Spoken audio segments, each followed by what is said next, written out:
AWS service. Okay, so now what we are going to do in this particular session. Okay, let me go ahead into the session description and all the things, then we can go ahead into the practical knowledges. Okay, so the first point which I want to explain you here is the entire concepts, whatever we are discussing, this is completely practical oriented, not the theoretical concepts we are going to discuss. We will be discussing only practical related, like we will be discussing about the concept in a practical manner. So how actually Docker is there and how to install the Docker, what is a container, what are the primary differences between the or else what are the networks that we can create, default network and the external network, and then we can go ahead into the several concepts. So to know the syllabus of your Docker and Kubernetes, just go to the durgasoft.com. There you can find out the syllabus for Docker and Kubernetes. So here you can see. You can consider this session and tomorrow's session as a demo session. And from next week onwards, the session will be combined or else merged into the 9 a.m. batch. So this is an add-on batch, or else this is an additional batch which I am taking. So this batch will be combined into 9 a.m. batch. So the actual batch timings will be at 9 a.m. to 11 a.m. 11 a.m. or 12 p.m. It might be extended. I cannot say that. So please remember this one thing. So whatever the batch we are going ahead will be at 9 a.m. and it might be extended up to 9 a.m. to 11 a.m. or else it might be extended up to 11:30 or 12 o'clock also, depending on the topic. Okay. So now what we need to discuss about the Docker. So if you see here, we will be going ahead into the introduction to containers and Docker. And then we will discuss about Docker architecture and Docker repositories. And then we will discuss about Docker images. So there we will discuss about Docker file. Once it is completed, then we can go ahead into the Docker concept, compose. And then Docker network, Docker volumes, and Docker clustering using Docker Swarm. And then Docker placements of container placements and node availability, rolling updates, everything we will discuss. So up to here, we will complete Docker Swarm secrets and container health check. Once it is completed, then we can go ahead into the Kubernetes. Introduction to Kubernetes. Now there we will go ahead into the Kubernetes. So these are all the topics that we are going to cover: deploying and managing the Kubernetes cluster with kops, and working with Kubernetes and creating Kubernetes services, advanced scheduling, storage with Kubernetes, and then Kubernetes config maps and secrets, Kubernetes cluster. So securing Kubernetes cluster, where we will go ahead through the RBAC rules. RBAC in the sense role-based access control. And then we'll go ahead into the troubleshooting and updating the Kubernetes cluster with the help of kubectl. And then monitoring. So these are all comes under the monitoring. And then we'll go ahead with the Rancher and K3s and network policies. Network policies is a very simple topic. And next one, STO mesh. So with this, we will go ahead into the management services. And with the help of the management services like AWS EKS, we are going to discuss how to create a cluster in the AWS. And then Helm package manager. Finally, we will complete the Kubernetes with the integration tools like Jenkins. So these are the topics that we are going to cover. It might be overwhelming at this point. Why? Because a few people know about a basics of Docker and basics of Kubernetes. If people doesn't know what is Docker and Kubernetes, a few people don't know about AWS. So if I explain you all at a point, what is a pod, what is a deployment, what is a replica set, what is the services like cluster IP, node IP, load balancer, and then if I go ahead into the storages like persistent storages and persistence volume claims. So if I have to discuss all these things, that will be overwhelming for you at this particular point of time. So I'm not going to cover all this in this point. But when we go into the in-depth into the concepts of the containerization, there I will explain you what is what. So now we are going into the introduction to the containers and Docker, and then we'll slowly go ahead into the remaining concepts. Okay, so now, so what is the criteria? How you can say, or else how you can tell us that you are eligible for us to explain these concepts? So let me explain about, or else let me introduce myself. I am Chaitanya. I have completed my Kubernetes certification. I'm a certified Kubernetes administrator, and as well as I'm a certified AWS administrator, architect, and a system administrator, which I am having somewhere around some 13 years of experience in the IT industry. And as well as when you see here, from 2014 onwards, I was into the training. Sir, AWS was famous from 2016 in India. Then you are saying that 2014. Yes, I trained my students on Microsoft certifications like server-side certifications. So I worked as a Windows system administrator previously in the world companies. Right now, I am as a DevOps. I'm working as a DevOps engineer. So from 2018 onwards, I started giving the lectures on AWS, which means cloud, and then I have provided certain trainings on the Kubernetes. So this is about my certification and how many years of experience that I have and what is my job and experience and all the things. So that's about myself, and I don't want to go in deep into myself. Why? Because this is not a session about my introduction. This is the session about the Docker and Kubernetes. Before we go in deep into this concept, anyone, can you explain what is the necessity for you to join in this session? And why you want to learn Docker and Kubernetes? Why? Because no one can join the session without any proper cause. Okay. So what is the reason for you to join in this session? Don't say that Docker and Kubernetes, whatever you are providing is coming with a very less cost. So that's the reason we are joining. Sir, I'm joining because from next month I have to implement Kubernetes in my office. Okay. I have already implemented blindly by seeing Google, but I want to know proper education actually. Okay, you have already implemented Kubernetes? Yeah, on EKS, sir, by seeing Google and taking AWS support. Okay. I do all troubleshooting, but I'm not confident, so that's it. That's it, sir. Okay. Yeah, I have started my cloud journey, and I think Docker and Kubernetes must for that. What is which cloud you learn? Yeah, actually, I started Azure, and for 104, I had studied. Do you have the certification of that? No, I had not completed. I attempted but it's 500 points, so failed. Oh, that's fine. You can try after some days. That's okay. Yeah. Any another? Learning DevOps. So you are slowly learning DevOps. That's okay. Anyone? So why you want to learn Docker and Kubernetes? What is the necessity of learning Docker? Sir, in the brochure I saw that you teach GitOps also for EKS. Sir. That is also triggered GitOps. For? In last line, sir. Totally last GitOps. Total last paragraph. This one? Yes. AWS EKS. There is no No, the GitOps, the GITOps, last line, sir. CI/CD tools and GitOps Kubernetes. CI/CD you are talking, GitOps. It's just an introduction. That's it. Okay. So no problem. No worries. Deep analysis of that. Okay. Okay. Yeah.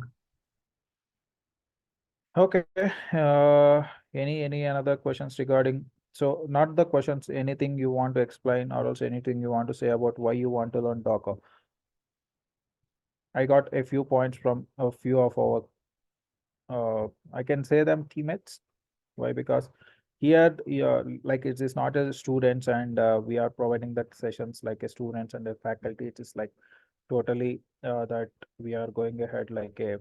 It's a training. Just think that it is a training, a corporate training. Okay, so don't think it is as a faculty training and student training. So here we are getting like a corporate training. So the basic concept I will tell you.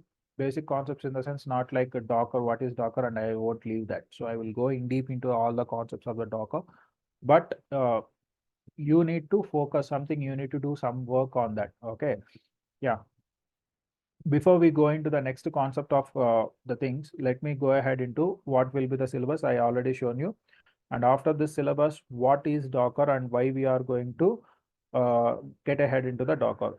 STO mesh is very simple concept, guys. This is not a very difficult concept that it is somewhere you are showing like it's a very top-notch concept. It's just a simple concept. Anyways, I will tell you about that also. So now when we go into this concepts of AWS and Docker and Kubernetes. So what is there before Docker and Kubernetes? Or else let us for some time let us forget about the Kubernetes. We don't know what is Kubernetes. Even I don't know what is Kubernetes. I know only Docker. For this instance, let us supposing I know only Docker. Or else I am also a basic trainee who is having the knowledge on Docker. Now my question is, why you want to learn? Or else you have already stated that. Now, before Docker, what we used to have, or else before Docker, or else before virtual machines, what we used to have. So, before we diving into the actual concept, let me explain you about this particular thing so that you can slowly understand what is the necessity of the Docker and Kubernetes. Now, there are two companies in the entire world. So I will say that in the entire world, there are two companies. One is the IT company and the other one is the non-IT company. Okay, one will be the IT company and the other one will be the non-IT company. Non-IT company in the sense who doesn't have a proper knowledge on IT services, like or also any languages like Java, Python, or also HTML databases. So the companies who doesn't have any knowledge about the IT services, those are called as non-IT. And the companies which have the experience in the IT services and provides the IT services like providing the servers, applications, databases to the end customers. So that is called as an IT service company. Now here, these are non-IT candidates who also, especially the banks, the banks doesn't have any proper knowledge on the what I can say on this particular IT technology. So they will come to the IT service company. They will have an agreement that they want to the IT service company has to develop an application. So here this IT service company will develop the application, will build the application, and the application is ready on their part. So IT service company, so they will develop the application. Right now the application is ready and it is ready to deploy. So now what happens here, the employees will create their version of software or else their version of application in Windows or else in any another platform. So there is a platform dependency. Platform independent applications are not there, but if nowadays we are getting that also. So now the point is, now when the application is ready, in the past I am saying, right, not right now. If you go to 1900 and 1990, 1990s or else 2000, early of 2000s, there we don't have this virtualization technology or else Docker containerization technology. There we used to have only one physical server. There is a single physical server is available. Inside that single physical server, we need to install this application. So the system administrators or else especially system administrators, I will say. So the system administrators has to install this application in a single server. Now the server, whenever we are discussing about the server is not a simple computer component like your normal desktop. It is not like that. So the servers are very expensive and they are having huge resources, not a simple resources. They will be having huge resources like some 256 GB of RAM or else 1 terabyte of RAM and some 20 core processor or else plenty processors will be available, and as well as huge amount of data storage will be available. Like that, there are so many things. Okay. Now these servers, whenever we are discussing about the servers, these servers will be having an operating system. Either it might be a Windows operating system or else it might be a Linux operating system. Depending on our requirement, we are going to create the operating system inside the server. So for example, in this server, I am having a Linux operating system. Okay. So, and I have created an application that is deployed inside this operation. Now, sorry, operating system, inside this operating system. Now, inside that server, we are having a Java application, or else inside the server, this application is Java based application, which will be running on the dependency Java 8. So the application will be running on the dependency Java 8. So in this server, especially in this server, we will install the Java 8. For example, there is another application which should be created. There is another application which should be created on the upgraded version of Java, that is Java 11. So there is new application which is created on the Java 11. And as this server is having huge resources, now you need to understand one point: the servers whichever you are running won't consume, or else the application inside those servers won't consume the lots and lots of data or else lots and lots of resources at any point of time. So Try to understand the application which we have installed inside the server. The application won't be consuming the resources at any given point of time. So the resource consumption will be very less. Okay, the resource consumption of application will be very less. But at any point of time, if suddenly if the resource consumption is more, then to surpass that particular situation, we will install those applications on our servers. Now what happened? Now as this server is having the huge resources, I want to install this application also on the same server. I want to install the application on the same server. But whether the application will be installed? So do you understand what is the point I'm asking? Already I'm having a Java 8 application which is running on the server. Now I want to run the application which is having a dependency of Java 11. Can I install that application on that server? No, it's already there. No, it is not possible. Why? Because already Java 8 application is running. If I go with an upgraded version, so either this application won't run or else the previous application won't run. So how to satisfy these conditions? So to do this thing, so and due to this single application running on a very big server, there is entirely the resources are misutilized. So or else not at all properly utilized. So that is the point we need to understand. So whatever the applications that we are running on this server, so the application won't consume the resources or else won't utilize the resources at an optimized state. So the resources will be misutilized, okay, or else not utilized. Anywhere they are not going to be utilized. So to overcome this problem in IT industry, there is a revolutionary step that has been taken, and that step is called as virtualization. So virtualization in the sense, for example, dividing a single computer into, so this is my laptop, whichever you are seeing here, and in this laptop, I am running so I'm running with a RAM of 32 GB. Here you can clearly see this. The RAM is of 32 GB and I am running some virtualization software. So what is this virtualization software? I will tell you. Now what I am doing, I am logically dividing my laptop or else my main physical machine into multiple virtual machines. So if you can see here, I have installed the Red Hat Linux. On the Windows itself, I have installed the Red Hat Linux, and as well as I have installed a Windows server, and as well as I can run the firewall also. So which means that it's not an dependent. Okay. So depending on this configuration, you need to understand one point that we can run with the help of virtualization. See, I am running the server, Windows server, and as well as I am running the Red Hat Linux also.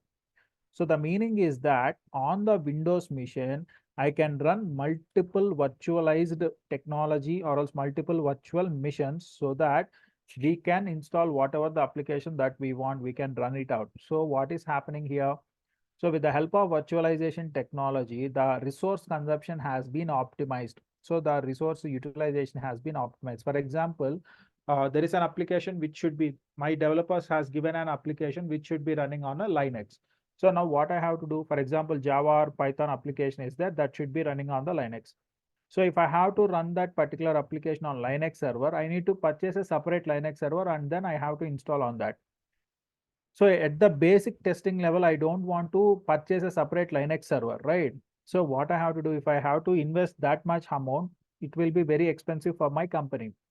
And as well as some another developer, they have developed their code on .NET application. So the .NET application basically run on Windows.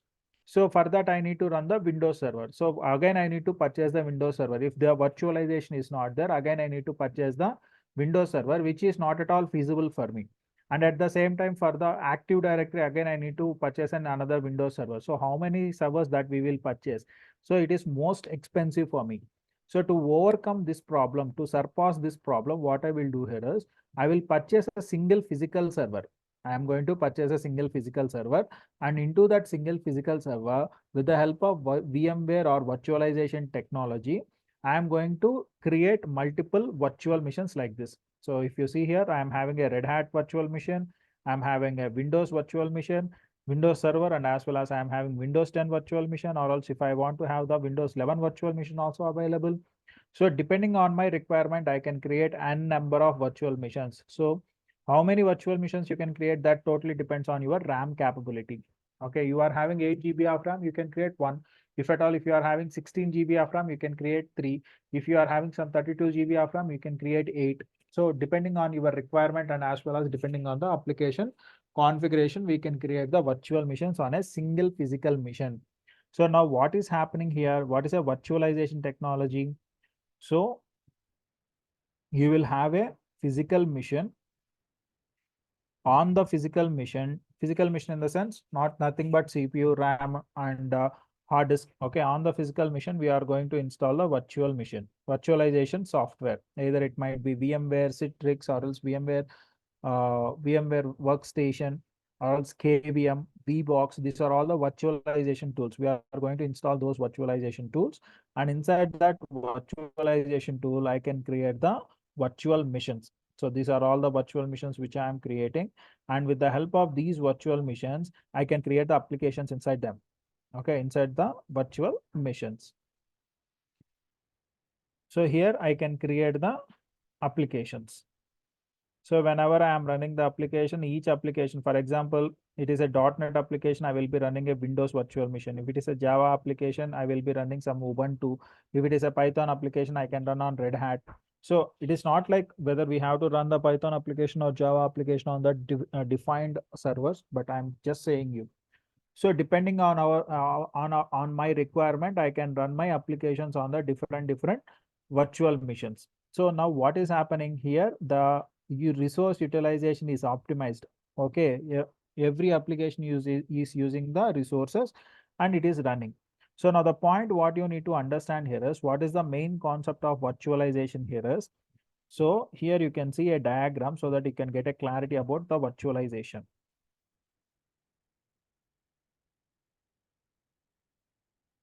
So if you see the images, this is the best one.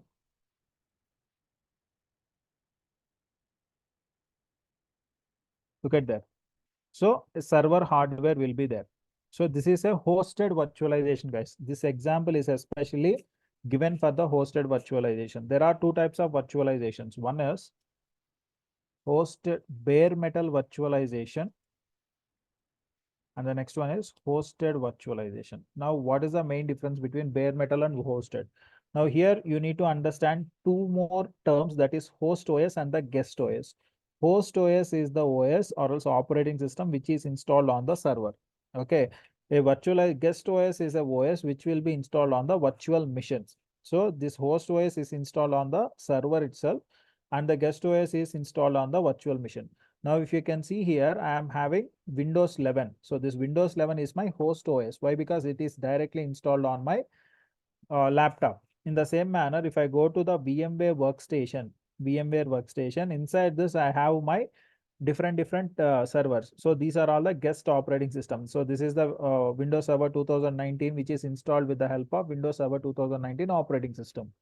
And here I have the Red Hat, so which is installed by the Red Hat operating system. So these operating systems are called as guest operating systems. So that is what they are saying here. If you see the diagram very clearly, there are two operating systems. One is the host operating system and the other one is the guest operating system. So in between these concept, we are having hypervisor, nothing but our virtual machines. Okay, virtualization platform, virtualization technique. So either it might be VMware or else Citrix or else hypervisor. If at all, if we are going with the Windows, it is hypervisor. Or if we are having the client side, then that will be VMware Workstation or else VBox or else KVM. These are all comes under the hypervisors. So hypervisors are the applications which will be helpful for us to create the virtual machines, whatever the virtual machines that you are seeing over here. Now, what is happening? So this is completely comes under a virtual machine. Let me do one thing. I'll save this. Okay.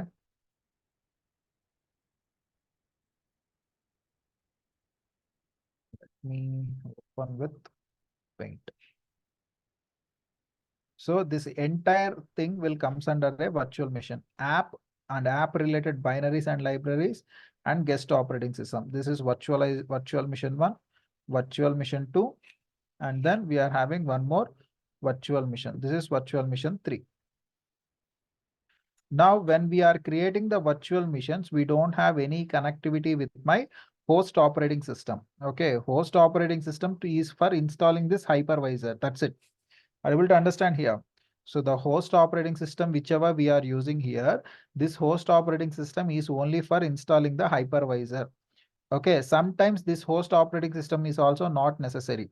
So this is the hosted virtualization. Whatever you are seeing in this diagram, this is the hosted virtualization. But what is the bare metal virtualization?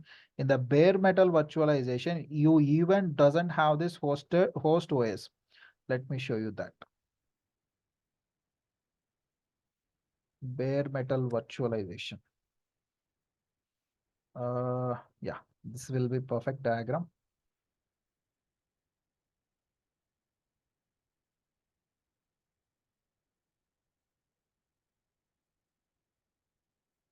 We'll come back to the containers later, but let me check out. Let me show you this one. So this is the bare metal virtualization. If you see here, there is hardware on that actually you don't have this host OS. Actually, it's completely wrong. So on the bare metal, directly you will have the hypervisor.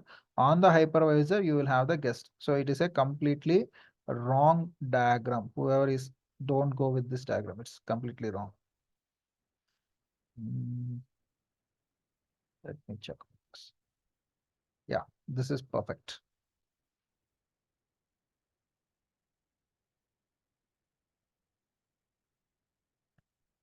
So if you see here, there is an infrastructure, nothing but the hardware. On the hardware, directly we are implementing the hypervisor. Here we don't have any host OS. Okay, here we don't have any host OS. Directly we are going with the hypervisor. So which is nothing but the bare metal virtualization or else bare metal hypervisor. So like in between the hypervisor and infrastructure, if at all, if we are having the host operating system like this, then it is called as a hosted hypervisor. Why? Because we are having the host operating system. If this layer is not there, then it is called as a bare metal virtualization.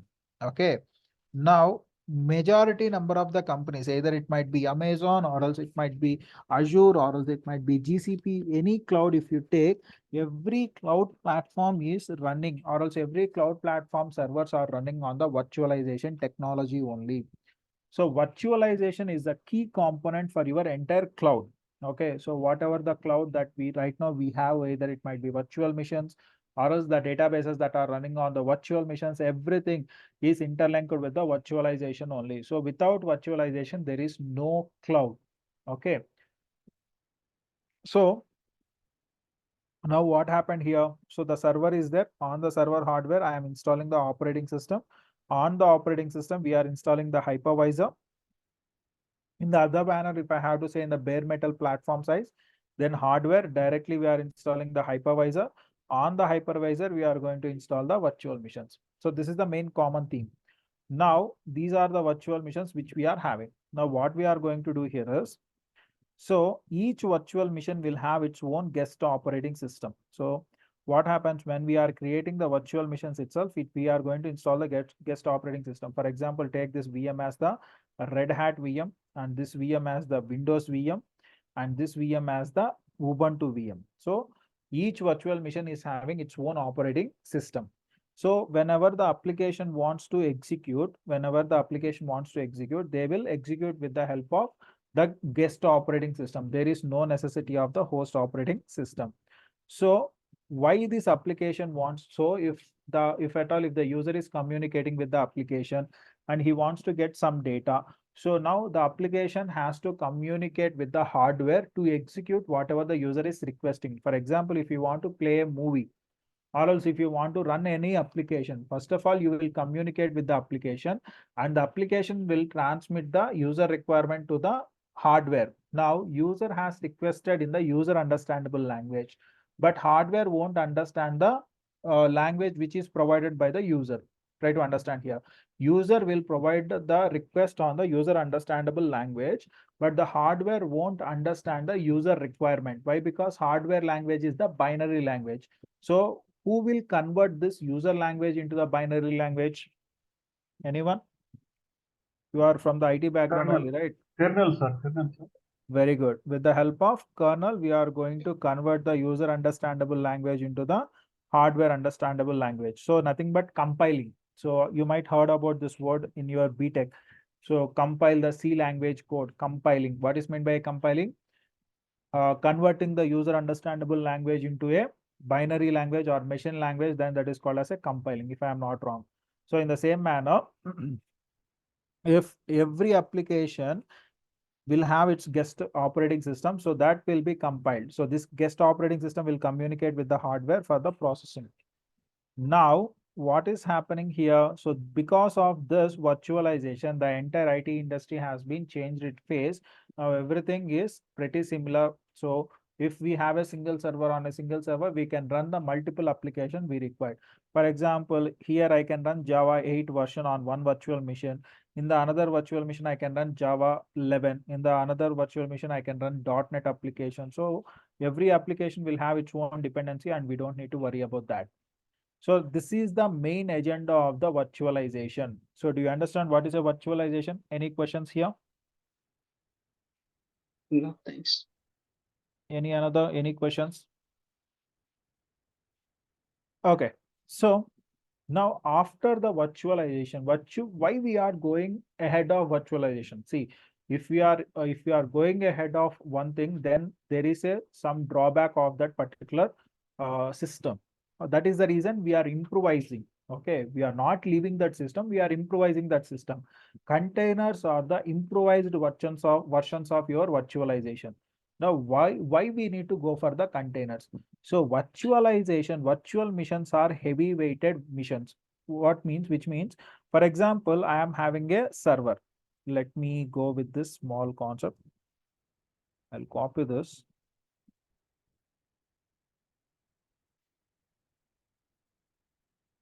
Okay. Now what I want to show you here is, for example, I am having a physical server. This is the physical server which I am having. Inside this physical server, I have my virtual machine 1 and virtual machine 2 and virtual machine 3. Okay, 3 virtual machines are there. So this is VM1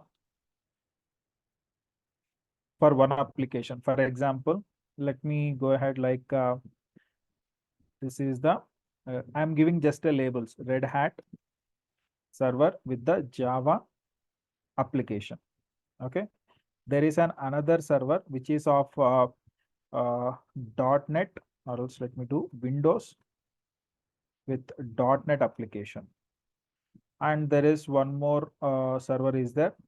For example, let us take an Unix IBM server, IBM AIX server, IBM-AIX. So these are all the operating systems. I think you know about them.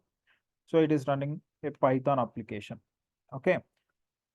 Now this server, whatever the physical server that I am showing you here, this is the physical server, which is a development server. This physical server is the development server. Now I want to move this application from development server to the production environment. Just give me a second, guys.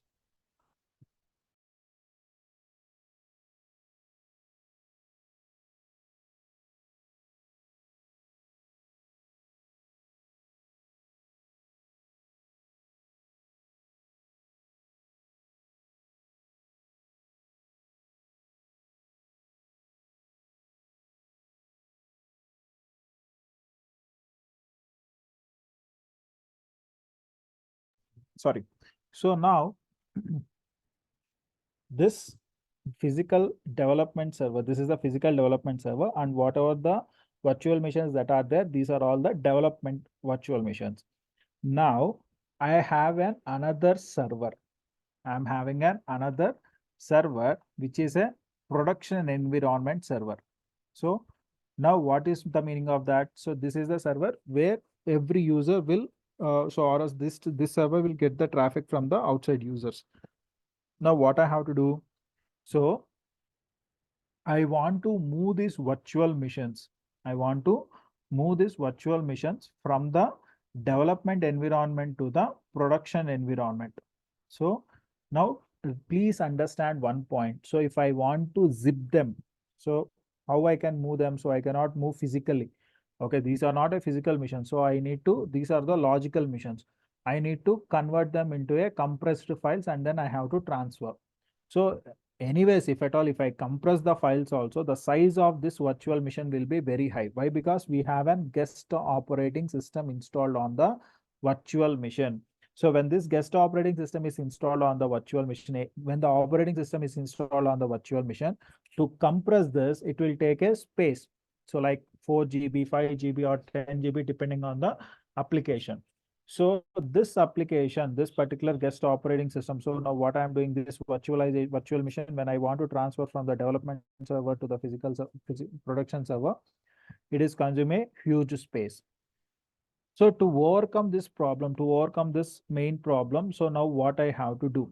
So I don't want this guest operating should be there. So despite of the guest operating system, I need to have the host operating system itself, and it should run on the host operating system. How I am going to do that?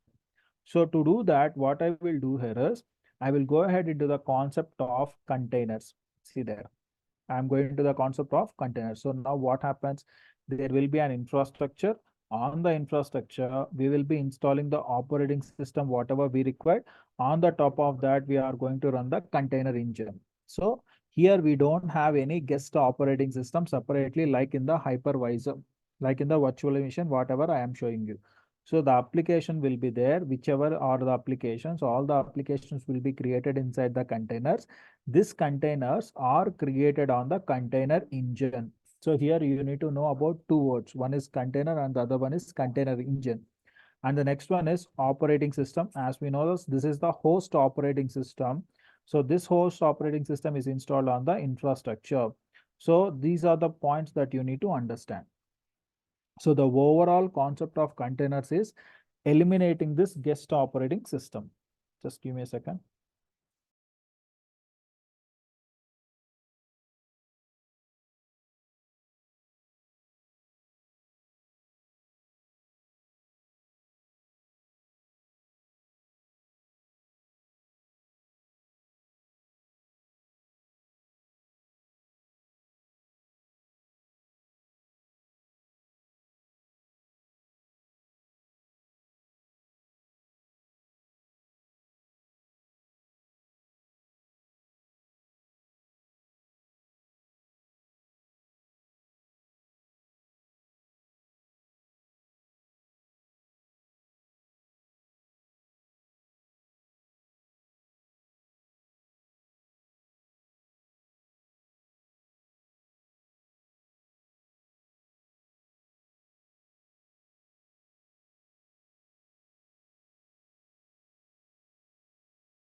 Sorry. So now when we go ahead into this, so what is the main point here is the Docker engine. Docker engine is the main point. So now what is this Docker engine? So the Docker engine is a software. The Docker engine is a software which will be holding all the containers. Whatever the containers that you want to run, every container will be created on a Docker engine. Okay. So here the main concept is in the virtualization, the applications are running on a different operating system. So that is a heavy weighted application. Now, when you come to the containerization, here we don't have any separate guest operating system. So whatever the applications that are running, the applications will be working with the host operating system kernel. So the containers will communicate with the host operating system kernel, and then they will be executing this. So here you will have a little bit confusion. Sir, if at all, if we are creating an Unix or else Linux type of containers, I'm creating a Linux container. For example, let me show you one thing. So I have an installed Docker on my Windows or else Windows operating system. So this is the Docker which I have installed on my Windows. Okay. So now what I want to do, I want to run certain containers. Look at that. Hold on. So here my requirement is to run a container. Come on. I'll go to the containers. First of all, let me go to command line. I'm going to create a container. Docker creates, lot of containers will be displayed. Okay, now my requirement is to run the containers, whichever I want. Docker run -itd --. Name of the container is web app. This is the container which I am going to create. I will explain you what is this command also, don't worry. -p on the port number 8989. Hold on. Somewhere like 80. And color game version 1. So I am creating a container. Actually, this color game version 1 is actually created on the Ubuntu. If you see here, or else let me go ahead like this. Chaitanya Manikumar / color game version 1. So with the help of this image, I am going to create this container. Okay. So now what is happening here? Am I running any virtualization platform? I am not running any sort of virtualization platform. Simply, I am having a laptop infrastructure which is of a processor and 32 GB of RAM. On the top of that, I am running the Windows 11 operating system. Here, I have installed a container engine, nothing but your Docker. See, container engines, there are several container engines are there. One is Docker, RKT, Containerd, like that, CRIO. So these are all comes under the container engines. So a Docker is a container engine. It is not a container. So everyone will say that whether the Docker containers are running Docker containers. So here you need to learn about the containers. So Docker is a platform which will be running your applications or else containers. It is as similar to your operating system. So if at all, if I want to run an application inside your in your computer, then you need to have a platform that will carry out all those applications. So for example, I want to run a VMware application, especially if you take the VMware application. I need to have a platform. If I want to run a Chrome application, I need to have a platform. I want to run a Edge application, I need to have an operating system. So in the same manner, container engine is like a platform that will carry out all the containers. Here you can see these are all comes under the containers. Now, in the same manner here, if you don't have this Docker installed on your operating system, you cannot run the containers. Now, here you can see we have created a container that is web app. Here you can clearly see this web app container is created. Where is this? Somewhere. Yeah, here you can clearly see this. So on the port number 8989, the web app containers are running. So let me do one thing. I will go here, localhost 8989. So I'm getting the color game. From where I'm getting this? Because of the container which I am running. So the web app container that I am running. For example, if I stop that, Docker stop web app. So it is so if I say all these things right now, it's something overwhelming for you. You are still in the initializing state. So what is my requirement is that, so to run the containers and to run the virtual machines, what is the main difference? So if you see here, I have stopped the web app container. Now, if I refresh it, so I am unable to get the web page. Why? Because the container is down. The application, whichever it is running, that application is running on the container. But as the container is down, so we are unable to reach to that application. So as we are unable to reach the application, we are unable to see the web page. So this is the point which you need to understand. So again, if I start the web app application, see here. Now if I refresh it, I'm able to reach it. So now the point is how these containers are working. So these containers are working depending on this particular diagram. You can clearly understand this. So we are having an operating system infrastructure is there. On the top of that, we are having an Windows operating system. On the top of that, I have installed the Docker. On the top of that, I am running a virtual, or else I am running a container. But this container is totally created with the Ubuntu. Try to understand this. So let me log in into that container. Docker execute -it web app. So this is the container name and bash. When I give this, so previously we are in the Windows font. Here you can see this command prompt, the prompt you are seeing C users Windows, which means that right now up to here, I am into my Windows operating system. But now if at the rate some ID is there. This is the container ID of my web application, which means that we are inside the web app. Okay. So what I can do here, if you can see, what is the Linux? Debian GNU Linux 12, which is nothing but the Ubuntu Debian Linux we are using.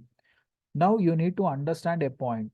The point is, sir, we are using the Ubuntu Linux containers, but the operating system is Windows operating system. And you are saying that when we are running the application on any container, the application will communicate with the infrastructure through the operating system kernel. But this Linux operating system kernel is different and Windows operating system kernel is different. Now, how Linux applications will communicate with the Windows operating system kernel? Are you able to understand my question here? Again, so repeating the same, the application which are created on a container which is running on the Linux operating system, how these applications will communicate with the infrastructure through an operating Windows operating system. Why? Because Windows operating system kernel is different and Linux operating system kernel is different. So the language barrier will be there. How it will be happen? Anyone, can you explain me about this? Do you understand what I have asked you? Yes, sir, understood. That is my doubts. I was waiting to know this in few months. Yeah, we'll go to that also, but do you understand the question here? Yes, sir, yes, sir, understood. Any another? Okay, so this will be happened with the help of whenever you are installing this container engine, you need to install one more thing, that is WSL. Without this WSL, which is Windows Subsystem for Linux, which will act like a translator for whatever the Linux, whatever the applications that are utilizing the Linux operating system, if they want to communicate with the hardware, which will be on the Windows operating system, this will be acting like a translator. So which is going to translate the Linux application requirements to the understandable language to the Windows, so that the Windows kernel will communicate with the infrastructure and provide it back to the Linux containers. Now, do you understand this? See here, Docker desktop for Windows. Here, there you go.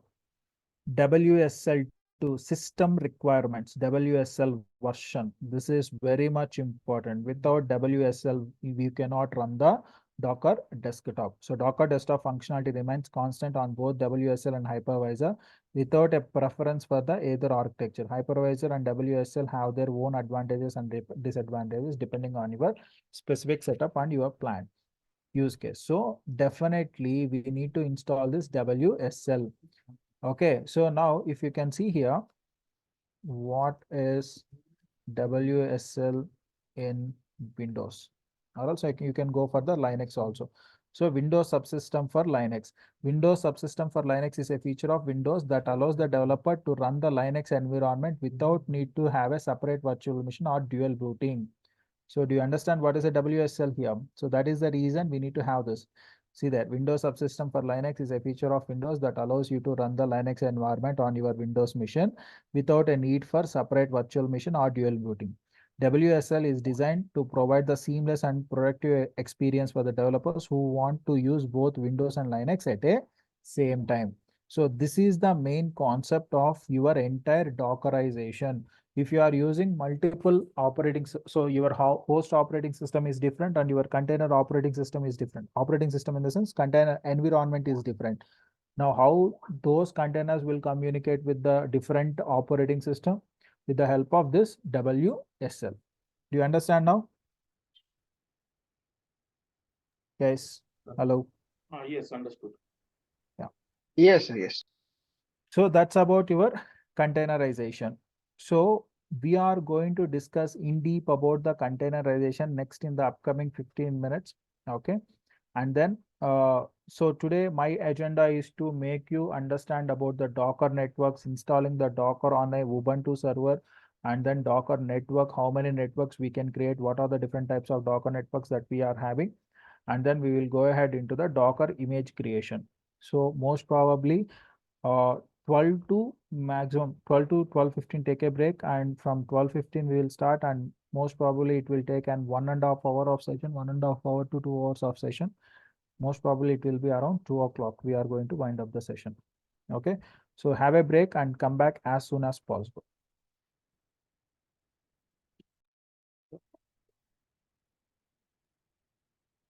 Okay.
Hello, welcome back.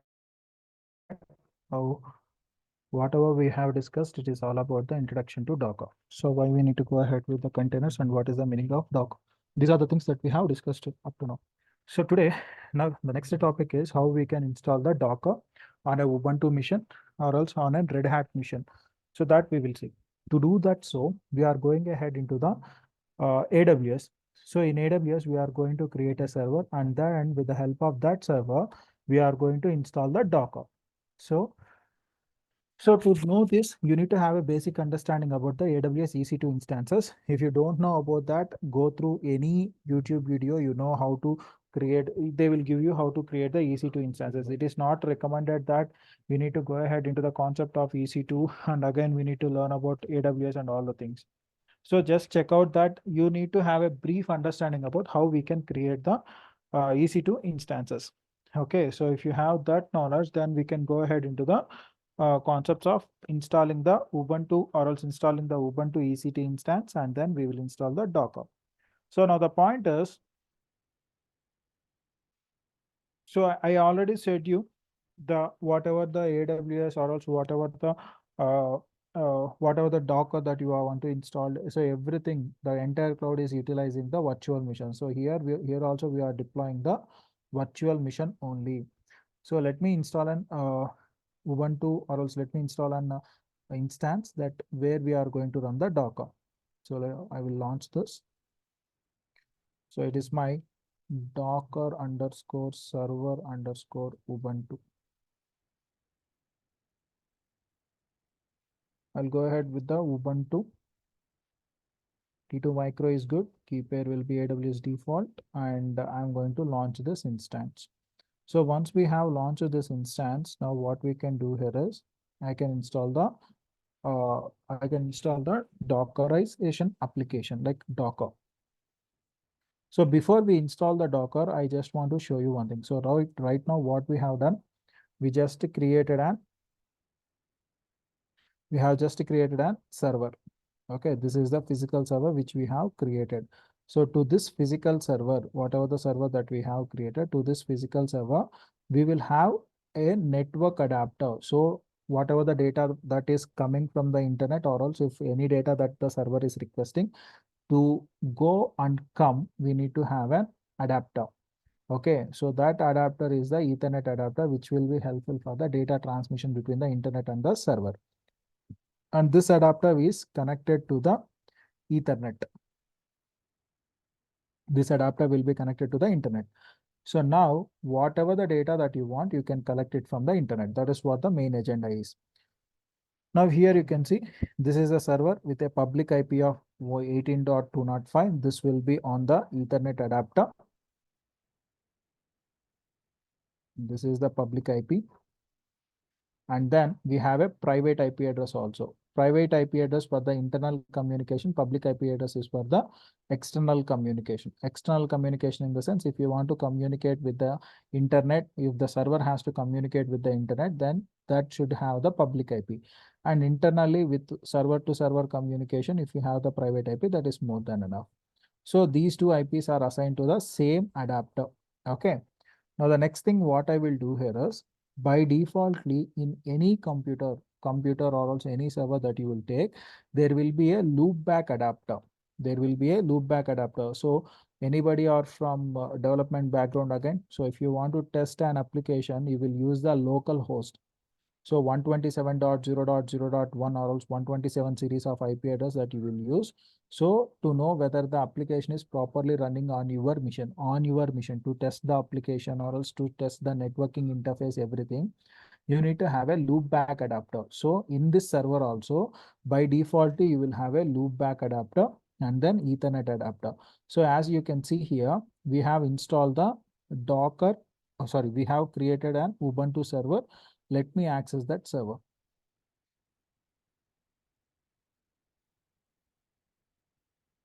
So Ubuntu, the username will be Ubuntu provide the server IP. That's it. Now we are able to access the server. This is the Ubuntu server. Now, if you can see, before we go ahead, so I want to show you, I want to show you if config that will not be there. apt install -y net-tools. So these are the tools that are helpful for us. These are like utilities that will display the what I can say that will display what is the IP addresses that are there on our server. So if you can see if config. So here we have ETH0, as I already said you, for this ETH0, it is having an IP address like 192, and there is another loopback address. I already said you, loopback address is especially helpful for the testing phase. So Ethernet 0 is for the communication with the internet and internal communication. We are using this adapter, and this adapter is for the testing. Now, what I will do here is, actually, if you want to install the Docker, you can install like going to Docker installation on Ubuntu. So if you see here, you need to execute all these commands. So Ubuntu, you have to execute all this installation step-by-step process you have to do. But to avoid this particular process, what I will do here is I can go to a website called as get.docker.com, where you will file the entire shell script. This shell script is helpful for you to create and run the Docker. So you don't need to go to these commands, especially in the Ubuntu. I'm saying for Ubuntu, you don't need to go to these commands and install all the things. So if you execute this particular shell script, then automatically Ubuntu in the Ubuntu server, you will get the Docker installed. Right now, what I will do, I will go to curl -sl https://get.docker.com and bash. So what is the meaning of this curl -sl means? So it is going to get the entire shell script. Look at that. Before I give the bash, when I give this, the shell script is executed on your, not executed, it is going to show you the shell script from that website. Okay, so whatever the code is that is available on the website, that is displaying here. And now what I will do, I want to execute that shell script. To execute that, what I can do here is bash. When I give this, automatically Docker is getting installed. So when Docker is installing, now you can clearly see this, the adapters will be changing. Right now, how many adapters do we have on our operating system, on our Ubuntu machine? Right now, we are having only two adapters. One is Ethernet 0 and the other one is loopback adapter. Right now, when we install the Docker, automatically a third adapter will be available, and that adapter is called as a bridge adapter. So after installing the Docker, we will have a bridge adapter. So this is the default adapter which is created with the Docker. Okay, this bridge adapter will be interconnected with our host adapter, nothing but our Ethernet 0. So it will be connected to Ethernet 0, as well as it is also connected to my Docker application. It is also connected to my Docker application. So look at here. For example, if you think this is the Docker application, inside this Docker application, I can create the multiple containers. I'm not at all creating right now. So I'm showing you. So if I create the containers, okay, like that, I can create the second and the third, three containers I have created my Docker application. So, but before that, let me show you whether the Docker application is created or not. Docker engine. So if you see here, Docker PS.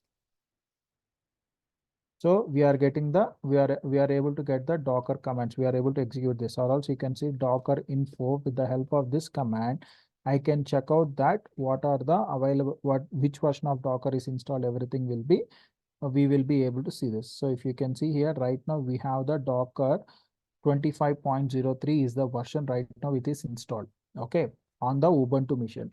And the next thing what I can do here is, let me go ahead with the if config. So previously we are having only these two adapters. Right now we are having the Docker 0 adapter is also available.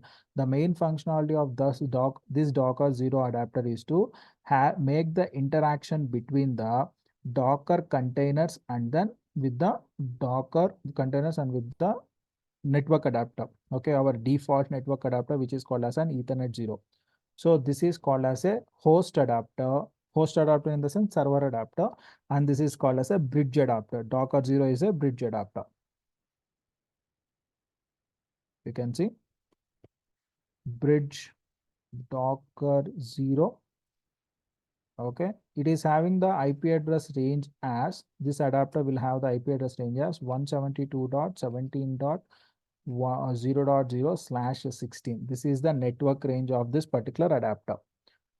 Now, so by default, whenever we are creating the containers, automatically the containers will be connected to this bridge adapters only. So whenever we are creating the container, if I don't specify any network, automatically the containers will be connected to this bridge adapter.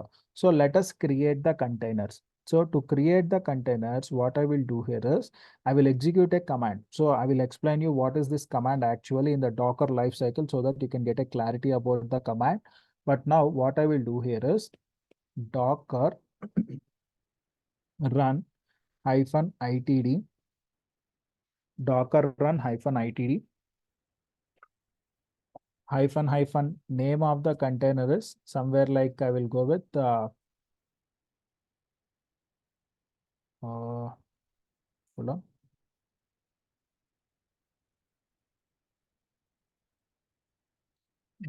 Come on.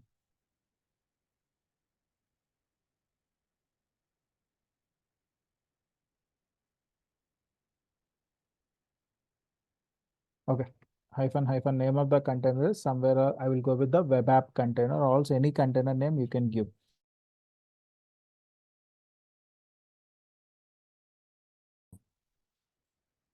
Come on.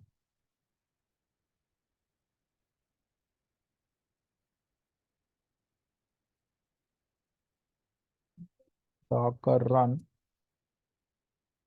-itd name of the container is web app, and with the image, with which image. So this I will tell you what is an image and everything. So I will go with Ubuntu. Now if you can see here, we are able to create a container. Okay, now we are able to create a container. So if you can see docker ps, so the container is created. So what is the container? Web app container is created. Okay, this is good. So now if I go with the Docker images, here you will have the image with which the container is created. So the image is Ubuntu latest is the image name. Okay, so with the help of these commands, we are able to get the information about the containers and as well as the images. Right now, if you can see here, what is the network? How I can know what is the Docker network? So here we are having Docker network. Come on. Docker network ls. If I give this command here, you can see there are 3 networks that are created. One is the bridge network, and the next one is host network, and the next one is null network. Okay, so Docker bridge network is helpful for you to establish the connectivity between your Docker host and to your Docker engine. So this is what. So this is called as a bridge adapter. Okay, which will be connecting your Ethernet 0, which is the host adapter, to your Dockerization application, nothing but your Docker containerization application. Okay, and the next one here is there is a loopback adapter which will be helpful for you to maintain the, or else to troubleshoot anything, any problem. So these are the 3 networks that are available for us inside the Docker. Once we have got this Docker installed, now what we can do, I just want to check out the network. Docker inspect, or else Docker network inspect. I want to do the inspection of the bridge adapter. So if you can see here in the bridge adapter, so the bridge adapter is having the IP address range 172.17. Anytime, anywhere, if you create the Docker also, you will get 172.17 only. So the bridge adapter default IP address range is 172.17. And if you go down here, here we have a container. So what is a container? Web app container is directly connected to this bridge adapter. So I already said you, if we don't specify, or else if we don't mention any network adapter, automatically whenever a new container is creating, that container will be created in the default Docker network adapter. So the default Docker network adapter, the IP address which we are getting to this container is 172.17.0.2. So if I create another container, So let me do one thing. I will go ahead with the same command. Docker run --name web app2 and Ubuntu. So a new container is also created. Here you can inspect that. Now if you see here, so previously we are having web app which is of 172.17.0.2. Now we are having web app to 172.17.0.3. So a new container is also created with this IP address. So in the same default network. Okay, so this is the container which is got created on the default network. Okay, so if like that, if you are creating multiple containers also, you will get the same range in the same default network adapter. The containers are getting created. And one more thing you need to understand here is one container doesn't have any connectivity with the another container. So which means doesn't have the connectivity in the sense they cannot communicate. Of course, they will communicate with each other, but the applications that are running on this container will be different from the applications that are running on this container. So both will not have the same applications. So I can say that each container will have an isolated environment. But through network, they can communicate from container one to container. We can establish the connectivity or else communication. How we can do that? Let me show you. Now you can see here how many containers are there? There are two containers. One is web app 2 and the web app. There are two containers. Let me go inside the web app or web app 2 container. Docker execute -it web app bash. When you give this command, so execute in the sense we will be entering into the web app container with the help of bash command. So when I give this, automatically I will be inside the container. So how you can say that we are inside the container? Look at here. This is the IP address of the server. Here you can clearly see this. This is the name of the server, host name. 192.168.2.89 is the host name of the server. And this is the container ID. Here you can see D70C1C. So that is the container ID of the container web app. So right now we are inside the web app container. Okay. So now this web app container doesn't have any sort of utilities. Basic utilities are also not available in the web app container. So now what I have to do, I need to install all the utilities. So what I will do here is apt update -y. Okay. And then apt install -y net-tools and iputils-ping. So these are the two utilities which I am installing. So now what I can do, if config, if I give this, I am going to get the IP address of this particular container. So the IP address of the container is 172.17.0.2. Okay. So I will go into the next container also right now. So we have came out of the container, and if you can see, we are on our server. Okay. So now what I will do, I will try to enter into this web app 2 container. So how I can do that? Docker execute -it web app 2 bash. Okay, right now again I am inside the web app 2 container. Here you can see the container ID. Okay, right now I am inside the web app container. Now again we need to do the same. apt update -y and apt install -y net-tools and iputils-ping. Good. Net-tools, not tool, tools.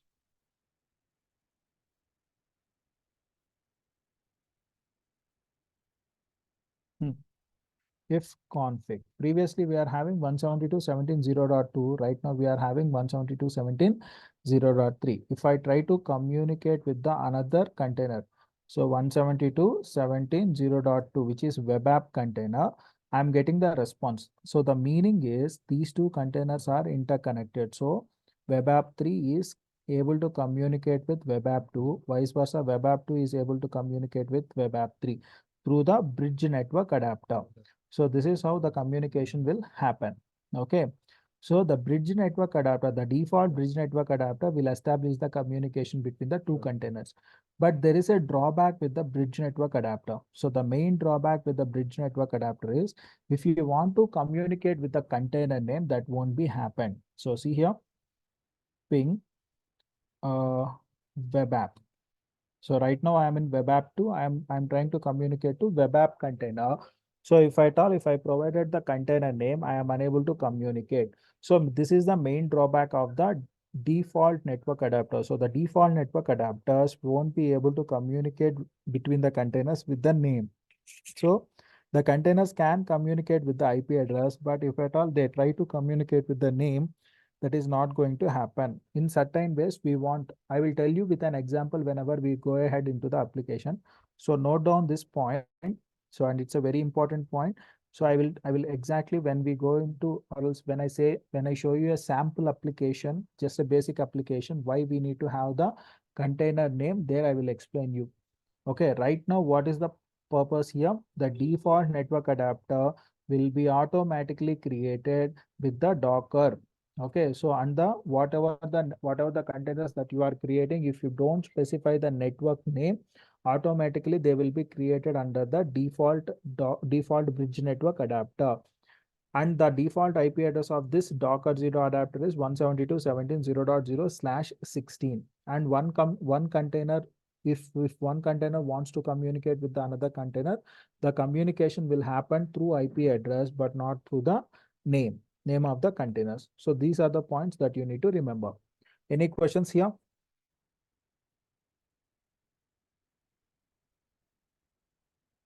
Questions? Sir, one doubt, sir. So in real time, we use AWS. Okay, sir. While creating Docker images, are they safe, sir? Like Windows needs license and Linux. When we download Red Hat or those things, also free version is there. But are these reliable, sir? Can we use these kind of images in production, sir? Like if you have a website like Amazon.com or Flipkart.com. Come again. I'm totally confused with your question. Yes, sir. When we create a app with these images, Docker images. Look, if you downloaded a Docker image from Ubuntu or Red Hat and build an app like Amazon.com or Flipkart.com, will it be safe, sir? Because we're not paying anything for these images license like that, sir. That's why Very good question. I won't say that. So that's why we are only getting the base images. We are not going to create the entire image, and or else we are not going to download the entire image from the wherever it's so. So I will tell you from where we are downloading that. But the point is, whatever the images that we are downloading only the base image. That too from the Ubuntu official. So if you can see from where we are downloading these images, there is hub.docker.com. Okay, from here we are downloading the image. So Ubuntu. So here you can see Ubuntu updated a day ago. So this is the basic official image. See the Docker official image. So whenever we are downloading only the official image from the Docker hub, and then we are modifying according to our requirement. We are not going to, if you want an e-commerce website or also any website as you stated, so you have to develop the application and then you have to create your own image. Yes, Okay. sir, understood, sir. Right. And So, one, sir, sorry for disturbing, sir. So when we download Windows images, Windows is purely license-based, sir. So when we download Windows images on Docker, what will be the scenario, sir? We can use it freely, or there are categories of paid versions or free versions like that. that we will discuss in the Okay. whenever we are going ahead, we will discuss about Yes, sir. that. Thank you. Yeah. Any other questions? Okay. Now, Yes. yes. Yeah, that those IP addresses are fixed, or we can change those IP addresses That for we will see Docker. whether we are going to change it or not. So by defaultly, these IP addresses will be there. Okay. By defaultly, these IP addresses will be there. If you want to change those IP addresses, we can change them. How we are going to change them, I will tell you. Okay. So right now it is a default network adapter. With the network adapter, we are going to get this Docker container. And if you want to specify an IP for a container, you can specify that. So here you can see, specify a particular IP to a Docker container. So you can specify that. See here, how does Docker assign IP? Docker first assigns an IP to each container acting as a DHCP server. Furthermore, there are multiple DNS servers. Containers then process the DNS request with the server inside the Dockerized. So you can assign, if you want to assign a static IP. So I want this container should be having this particular IP, that can also be done. So right now what Docker is doing, DHCP, which means automatically it is assigning the IP addresses. Now if you don't want that to be happen, I want my container should have this particular IP, you can assign that also. See here. So that is what he is showing as an example. The container gets an private IP address from the subnet created by the network. Okay. So if you go down here, static IP, assign a static IP, Docker network create, we are creating a network with this particular subnet. And then when you are running a container, see that Docker run -- network, and you can specify the IP address, whatever you want. Are you able to understand? You can specify the IP address. So which means that if right now I did not specify any network, right now I did not specify any IP address also. But if you want to create your own network adapter also, your own IP address also, you can do that. So let us do one thing. Now, whatever the network adapter that we are having, that is a default network adapter. So what did you understand from the default network adapter? We cannot establish the communication between the containers with the name if we are using the default network adapter. Is it clear? Guys? Yes, dear. Yes, dear. Yeah. So now what I will do here is let me create another adapter. Right now, how many network adapters we are having? Docker network ls. We are having only 3 network adapters: bridge, host, and null. Now, Docker network create a test network. Testnet. This is the network which I want to create. -- subnet. So I need to specify. So if I don't specify the subnet, automatically Docker will create the next subnet. By default, what is the subnet of this particular Docker network? It is 172.17. So the next, whenever I am creating a next external adapter, automatically it is going to assign 172.18. So let me show you that. So what I will do, I will not specify any subnet. I will create a testnet. So when I create this testnet, you can see here, a new network adapter has been created. Look at that. Created. What is the name? Testnet. With the name testnet, we have created an adapter. So now let me show you. This is an adapter which has been created inside the server only. Try to understand. And this adapter will get an IP address with the range. I did not provide any IP, right? So now what I will do, Docker network inspect testnet. So if you inspect this, what is the IP address that is assigned to the testnet? 172.18.0.0. Who has assigned that? Automatically Docker has assigned the IP address. Automatically Docker has assigned the subnet. Are you able to understand this? So now here I have created a subnet with the IP address, or else here I have created a subnet with the name testnet. Okay. In the another ways, you can specify the network also. You can specify the network subnet also. Let me create one more adapter over here. Docker network create -- subnet 10.10.0.0/16, or else 10.10.1.0/24. And the network name is container network. So container net. So here you can see Docker network ls. So when I give here, another new network has been created with the name container net. And if you inspect that, Docker inspect, or else Docker network inspect container net. Here you can see the container net is having 10.10.1.0. So a network adapter has been created with the IP address 10.10.1.0/24 with our specific IP. I have specified the subnet range. Okay. 10.10.1.0/24. Okay. Now what I can do whenever I am creating a container, I can specify the network and I can specify a static IP address for that container. Let me create a container. Now what I will do here is Docker run -itd -- name of the container is testnet or also test container and -IP -address, or else here I can go with -help. Here you can see we are having -IP address will be there. Where is this? Yeah, -IP. Okay, so you can specify the IP address. So what I will do, Docker run -name test container -network. In which network we want to create? We want to create in the what is the name of 10 series network? The name of the 10 series network is container network with the IP address -IP 10.10.1.100. Okay, this is the container IP which I want to create with the image Ubuntu. Okay, see here, Docker PS,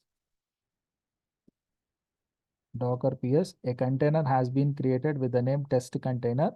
And if you inspect that, Docker inspect test container, look at here.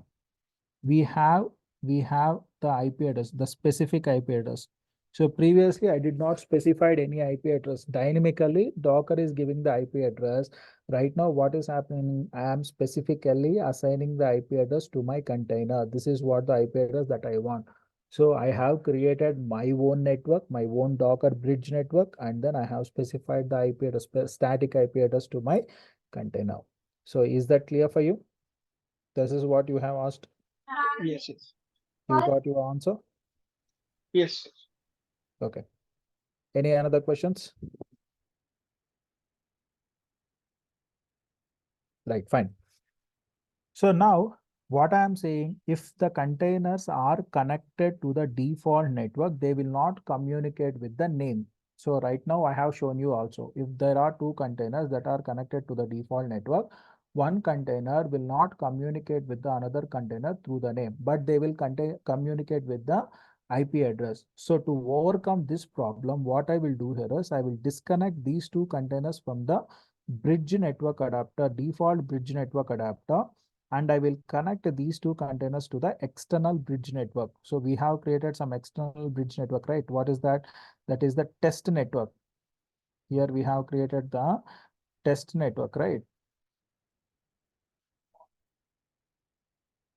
Okay, that's okay. So here we have created the test network. So now what is my requirement here? I want to connect these two containers to that test network. Okay. As I have disconnected from the bridge network adapter, I am connecting them to the test network like this.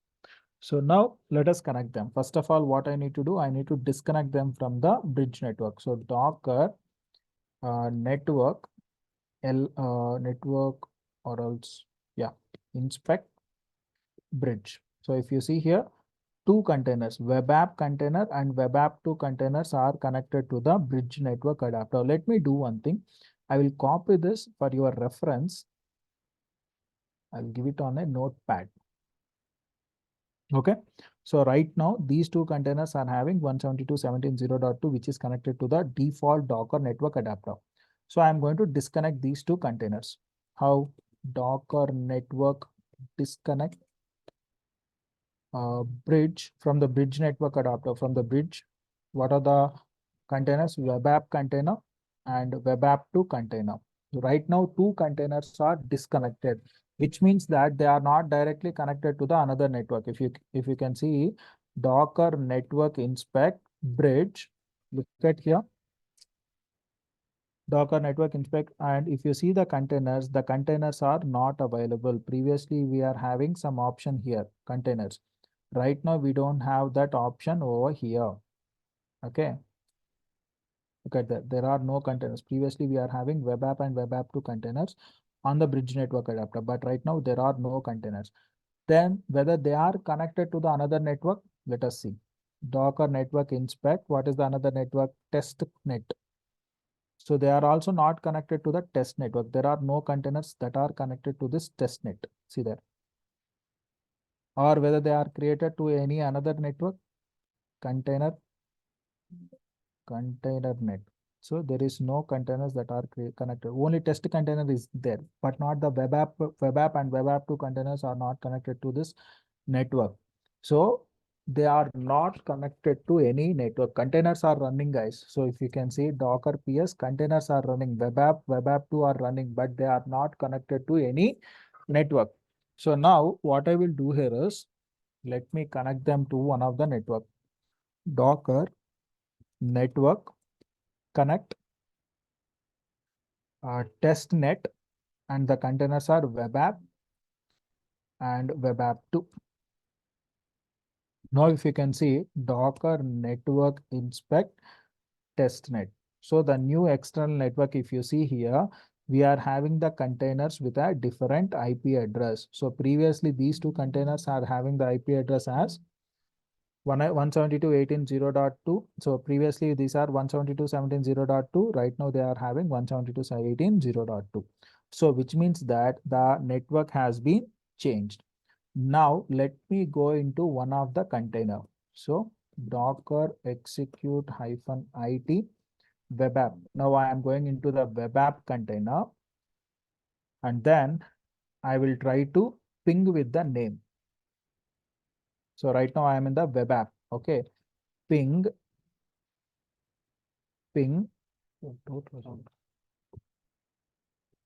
web app 2. Look at that. So if you see here, I am getting the response whenever I am communicating with the container name. So this is the main drawback of the default network adapter. In default network adapter, if you are trying to communicate with the name, it won't be happen. With only the IP address, it will happen. But in the external network adapter, you can establish the communication with the name also. Is it clear?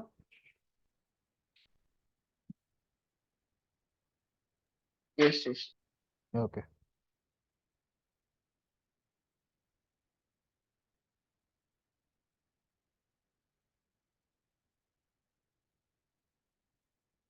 So that's about your bridge network adapters. Okay, this is about the Docker networking. So how you can create your customized networking, how you can assign the IP address for your containers, and how you can make the external network adapter, and how you can establish the communication between the devices. Okay, so this is about your Dockerization, Docker network configuration. I hope you understand this. So this is about the basic things. And the next one here is Docker lifecycle. We need to understand the Docker lifecycle. Before that, we need to understand the Docker architecture. Give me a minute.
Okay, let us get back to the next concept, that is Docker architecture. So how we are what is a Docker architecture, and what are the different components in the Docker architecture?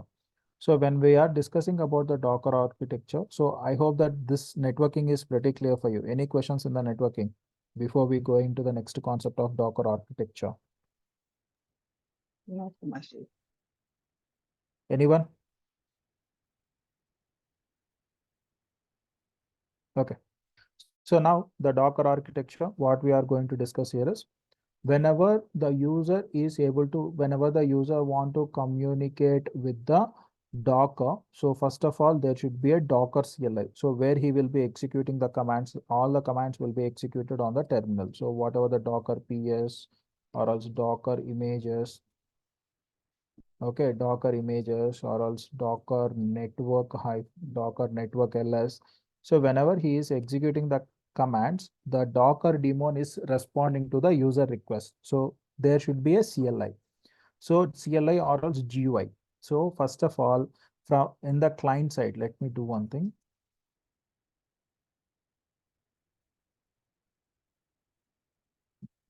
Let it be there. So in the client side, whenever the user is trying to communicate with the Docker, so there will be a Docker CLI. So this Docker CLI is helpful for the to give the Docker commands. Okay, the user will provide the Docker commands to the Docker CLI. Okay, and whenever the user gives like Docker run or also Docker pull or Docker build or Docker images, or else what I can say, Docker images or Docker PS, like this. Whenever the commands are given, so these commands will reach to the Docker daemon. So there will be a Docker daemon. All the commands will be reachable to this Docker daemon. So now this Docker daemon is responsible for executing all the commands. So there will be a Docker daemon. Okay. So this is my Docker daemon. Now this Docker daemon will communicate with the images. For example, if I want to create a container, so now first of all, what happens? So when I fire a command, what is the command? Docker run hyphen name nginx and with the image nginx. So here the containers, whatever the containers that we are creating, all the containers will be created with the help of certain images. Okay, all the containers are created with the help of certain images. Now, what is a container? We will discuss in the next session. So here we are having the images. Okay, so with the help of these images only, we are able to run the containers. Okay, without the images, we are unable to run the containers. Now here we have another image. Okay, now what happens here? First of all, when the user requests for any container creation, the request will reach to the Docker daemon, and the Docker daemon will check in the local registry. So this is the local registry, guys. In our server, the Docker will check in the local registry whether the user requested repository is available or not. So right now the user is requesting for, when we are trying to create the container, I am requesting for the Ubuntu image. So this Ubuntu image will be there in the Ubuntu repository. So now what happens? This Docker daemon will check in the local repository whether these images are available or not. If the images are available, then the Docker daemon is going to create the Docker container. It is going to create the Docker container. If these images are not available, then it will go to the external registry called as Docker Hub. Then it will go to the external registry called as Docker Hub.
Sorry.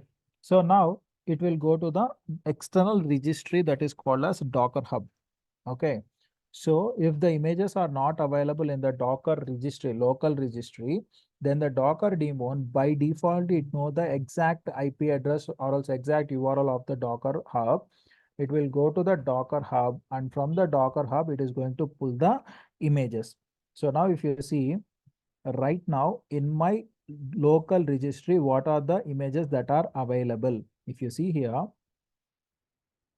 Docker images, we are having only one image. So in the local registry, we have a repository called as Ubuntu repository, which means only one Ubuntu image is available.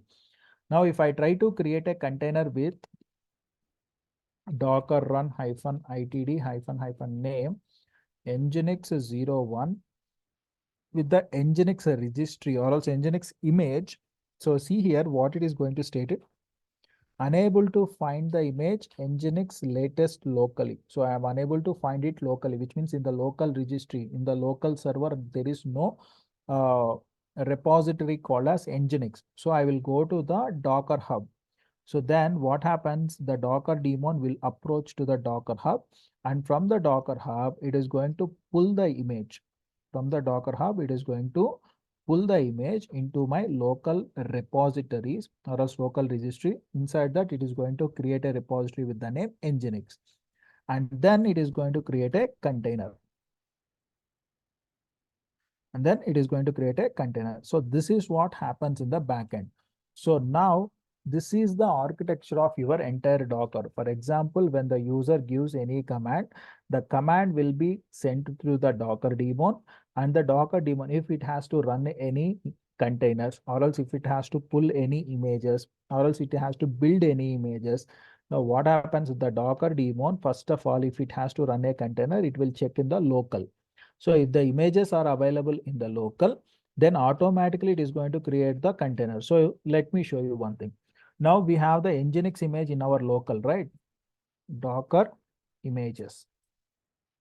So if you can see nginx latest is available. So now if I want to create anything like Docker run hyphen itd hyphen name test container with the nginx test container 2 with the nginx. So this time it is not saying that unable to find the image, it is directly creating the container. How? Because the nginx latest is available in our what I can say in our local repository. So it is doing that. For example, now what I will do, Docker run hyphen itd hyphen name web app 2 hyphen or else the image name is Chaitanya Manikumar / color game. Okay, color game version 1. This is the image. So this is the image which should be created. This container should be created with the help of this image. Now, if you can see, unable to find the image. So it is going to pull the image from my Docker Hub. So I have a Docker Hub repository over here. So if you see here, hub.docker.com, I have an account over there. In that account, I am having all my images, all my Docker related images. So the username is Chaitanya Manikumar. Okay. And let me give the password. So right now we have logged into this. So what is my requirement? I want the color game. So here you can see we are having the color game. Okay. So where is this? There you go. This image is pulled from this Docker Hub. So with the help of that, we are able to create the images. So or else we are able to create the containers. So this is how your Docker will be functional. This is what I can call it as a Docker architecture. Understood about the Docker architecture? Any questions here? Yeah, actually, this CLI commands we are giving in that whatever we created with EC2. Sorry? We have made a virtual machine that with Amazon EC2, and there we are giving Those this are install. different images. Those are the AMIs, Amazon Mission Images. These are the Docker images. Amazon Mission Images are the images that are created by converting the entire operating system into an image. Are you able to understand? So Yes. now what happens in the Amazon Mission Images? So if you understand this particular, so do you know how to take the Windows image backup? Yes, Do you have yes. any idea about that? So if you understand that in the same perspective, they are going to create, first of all, there will be a server, and that server we are going to install the Linux operating system, and that Linux image will be taken as a backup or else converted as an AMI, and that AMI will be available in your AWS. That is Amazon Mission image. Now here we are having a very less size image. So if you see the Docker image or else Ubuntu image, Docker image Yes, was yes, I got that point. But actually, my main question is that we need to log in into the Docker CLI, or where will this CLI commands should be run? the where the Docker is installed. Okay, okay. Means if suppose it is installed on my PCs, then my run command, my CMD or PowerShell. Obviously, if you Okay. see here, I have a Docker desktop which is installed on my computer, on my laptop. So what I can do, this is the command prompt which I am executing. So if I go for let me do one thing, exit. So here what I will do, so this is the command prompt, right? So this is a Windows command prompt. If I go for Docker PS, look at that, the commands are executing or not Yes, on my yes. PC. And this is the server instance. In server also I have installed Docker and I am running the commands. Wherever you have installed the Docker, so what is Docker installation? So first of all, if you want to create a container, the user should interact with the Docker daemon. So you need to have an interface. These terminals are like interfaces. Okay. Okay. Yeah. Now let us go back into the next concept. So up to now it is clear, right? Architecture, any questions in the architecture? No. Okay, good. So now let us get back to the next concept. The next concept is Docker.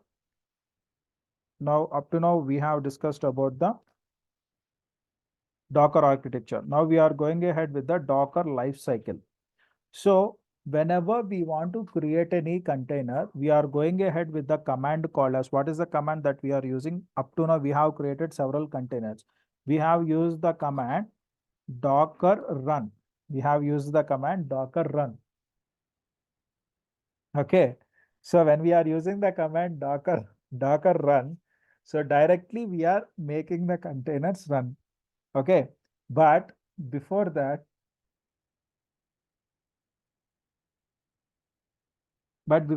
we are having some another commands. What are those commands?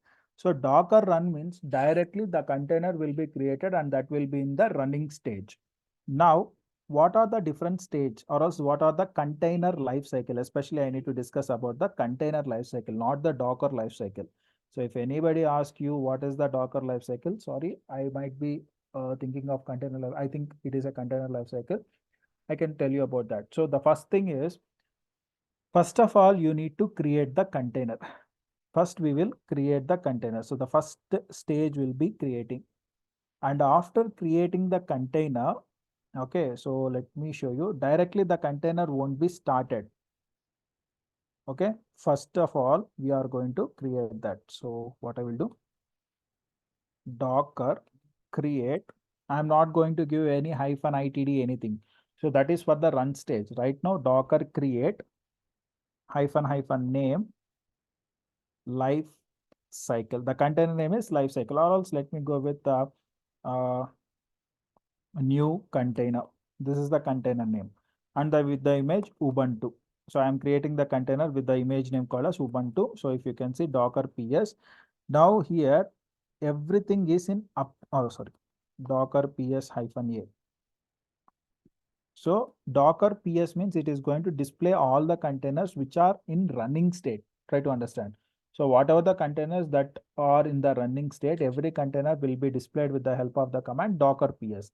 Docker PS -a means any container that is created, exited, shut down, or else running, all the containers will be displayed. -a means all.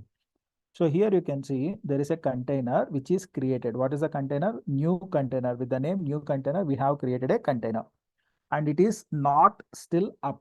It is in the run. It is not in the it is not in the running state. It is just created. Now what I will do, I will go ahead with Docker start, Docker start new container. So that is the name, right? What is the name? New container. New container. So when I go ahead like this, Docker PS, look at that, the new container must be running. So what I will do, Docker PS -a, it is exited. Now it is exited state. Okay. Now let me create another container. So we can create that, but first of all, let me delete all this container. Why? Because it is so messy. To delete that, what I will do here is Docker. First of all, we need to stop all the containers. Docker stop dollar Docker PS -aq. So now all the containers will be stopped. Okay, after stopping all the containers, what is my requirement? I need to remove the containers. So we have stopped the containers. Docker rm. So I want to remove all the containers. Now, if you can see Docker PS, we don't have any container. Docker PS -a also, we don't have any containers. No container is running. Let me create the container. Docker create -itd. I will go with -itd. So --name test container with the Ubuntu image. Also, I will go with -it. Okay. So now if you can see Docker PS -a container has been created. Look at that. Test container is created, but that is in the creation state only. If I go with Docker start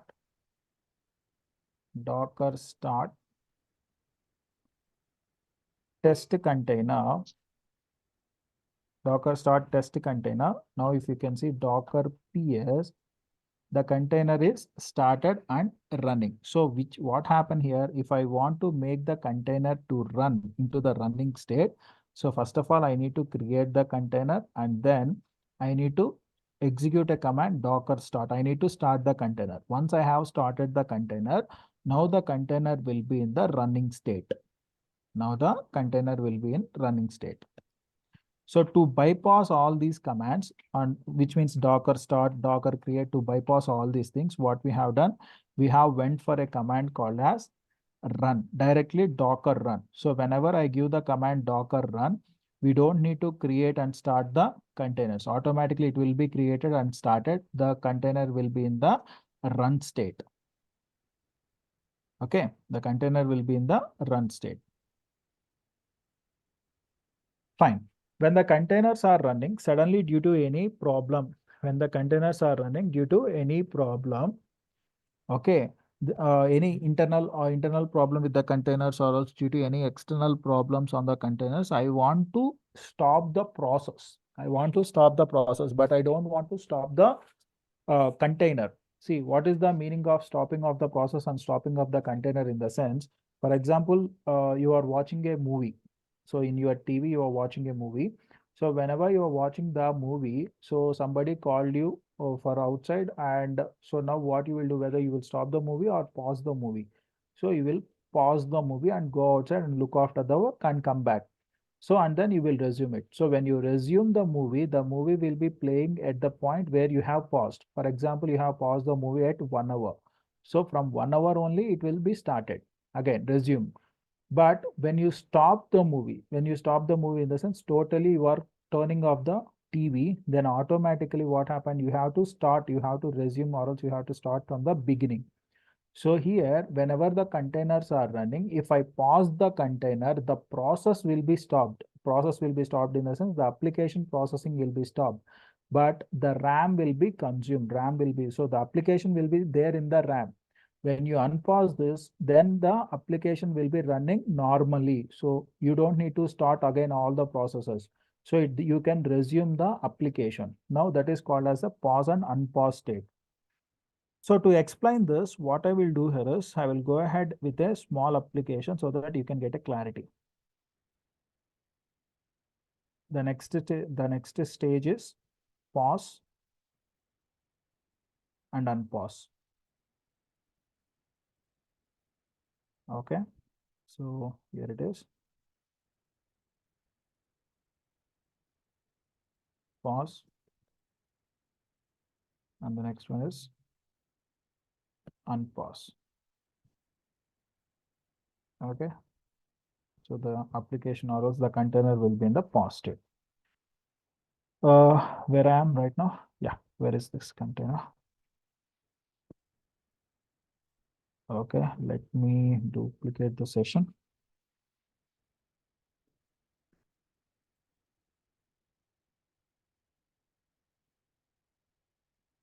Okay. My internet is not stable.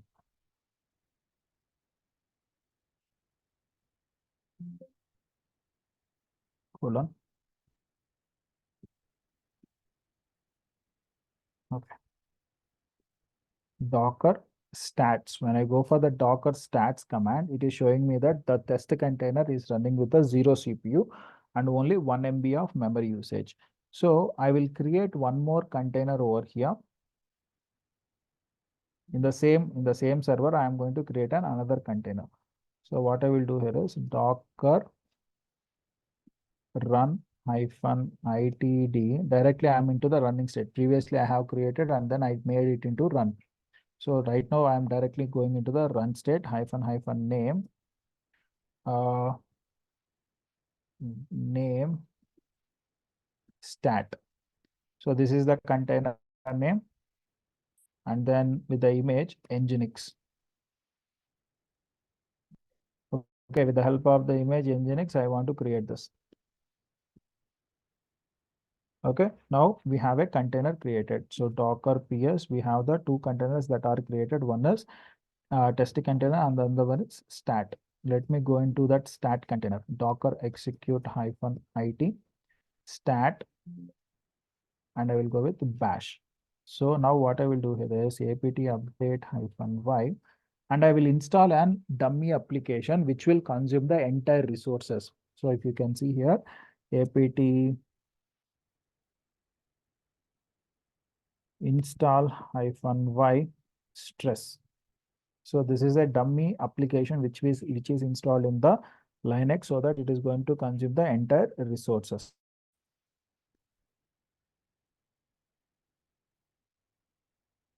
Okay, good. So if I go with stress,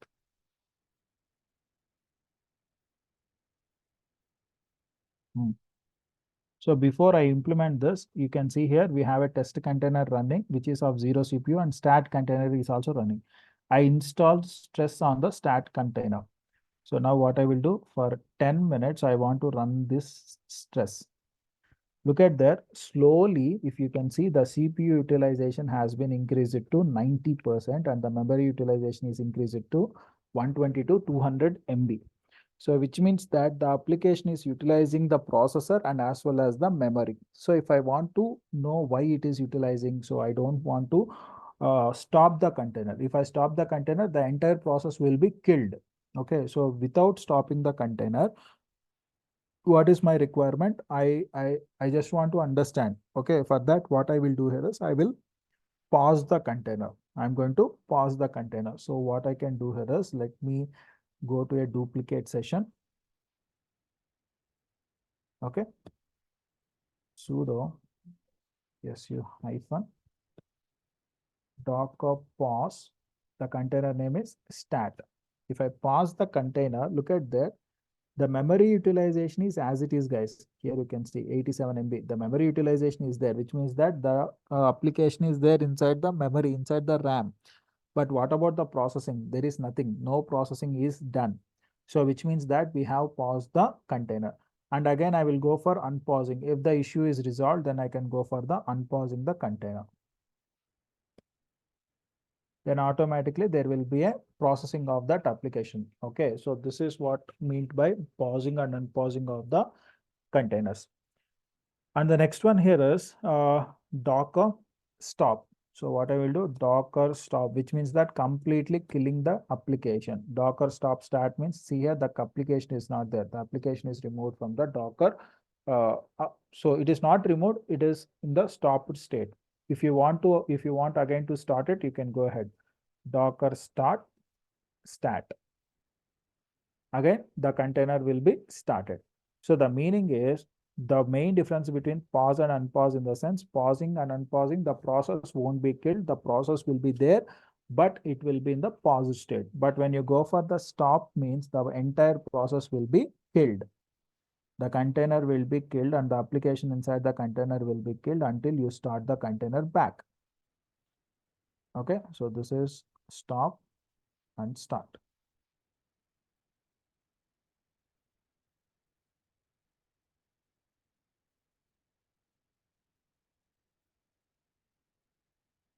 Start and stop. So when you give the stop, the container will be in stopped state. And the last and final life cycle state of this containers is, okay, so the last and final container state here is Docker remove. So we need to discuss about the Docker remove. So we want to permanently delete the container. So when we can delete the container, when we stop the container, then only we can delete the container. Until unless you stop the container, you cannot remove the container. RM. So until unless you stop the container, let me do one thing. Docker RM stat. So it is going to throw an error. See there what it is saying? Error response from the daemon cannot remove the container stat. Container is in running. Okay, stop the container before removing or force remove it. So by defaultly, if you want to remove this particular container, you need to stop the container. Without stopping the container, you cannot remove the container.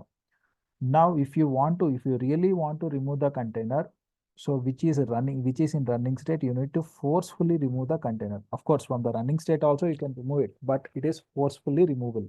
So how I can do that? So I have given a error from the daemon, but what I will do here is docker rm-f stat. If I give this command, what happened to the container which is running in the background? Look at here. If I give this command, look at the stat here. Now the stat container has been stopped and automatically it is removed. So this is the Docker container life cycle. Now what is a container? So now we have seen the Docker architecture and Docker container life cycle.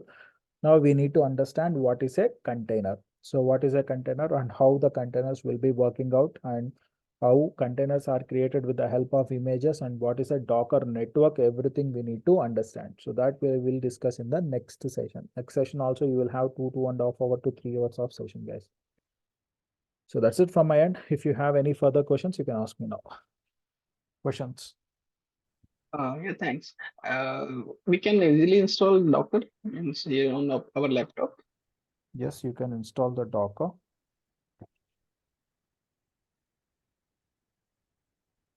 Here, installing Docker desktop on Windows. Okay, here they have clearly given you the steps, what you have to do.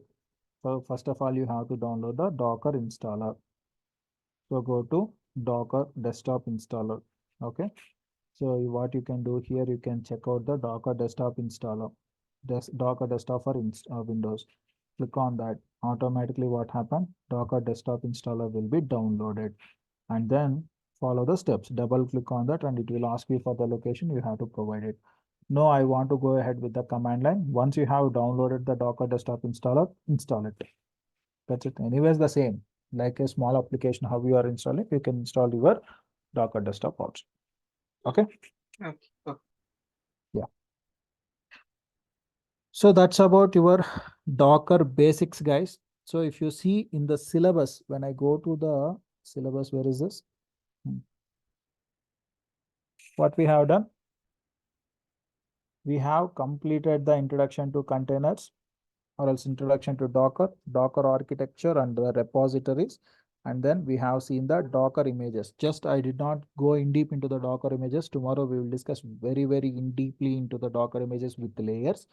And then Docker networks, it is also completed. So we need to complete images, volumes, and Docker swarm. So with this, we will wind up the Docker. So most probably this week we will complete the Docker, or else maybe the next week we can complete the Docker. Okay, that's it from my end. Have a nice day, and we'll meet in the next session. Bye, guys. Yeah, you too. Thanks. Yeah. Thank you. Thanks, Any sir. questions? Any questions from you, Shastri? No, sir. I'm good, sir. I'm happy, sir. Yeah, okay, then. Fine. Have a nice day, and we'll meet in Thanks, the sir. next Same, session. sir. Bye. Yeah, bye. Saket? Okay, then.